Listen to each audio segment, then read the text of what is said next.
The first batch of Google Pixel Fold reviews are in, and though most of them praise the device's outer screen, cameras, and capability to fold flat, the common consensus is that its $1,800 price tag isn't justified. One reviewer's display died after only 4 days of use. Ars Technica's Amadeo says their Pixel Fold's inner OLED screen stopped working after just 4 days. They didn't treat the device roughly, but have a theory for why this happened. The whole saga took a little over an hour, it seems. The bottom 10 pixels died first, and then the left portion of the screen became unresponsive to touch inputs. An hour later, a white gradient emerged and started expanding upwards across the screen.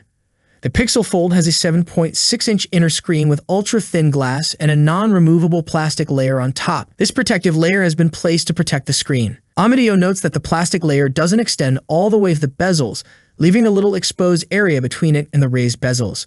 Dust apparently got trapped in that little exposed area, and when the phone was folded, that little debris punctured the OLED. Amadeo didn't feel anything when this happened and had to use a magnifying glass to get to the root of the problem. He noticed a very small nick mark near where the screen first started having issues. Of course, it could be that the journalist got unlucky, but it appears that Google made a mistake by designing the bezels the way it did.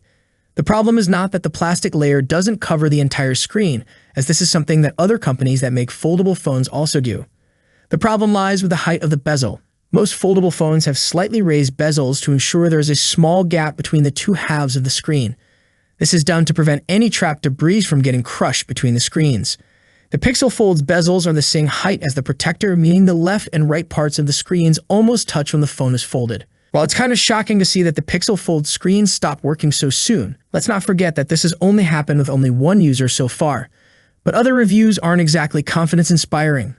One The Verge writer found a tiny scratch on the screen's pre-installed protector after only a few days of use, and another saw a chip in the bezel. Android Police says that the unprotected space between the protector and bezel attracts a lot of dust, and cleaning it is no easy feat. Google has already cautioned users that flexible screens are softer than traditional phone displays and has said that they must ensure that contact is avoided with sand, crumbs, and sharp objects. Whether this is a widespread issue will become known in a few days, as the Pixel Fold will be released 27 June. That's it for today. What do you think about Pixel Fold? Let me know in the comments section. As always, I'll see you in the next video. Peace out.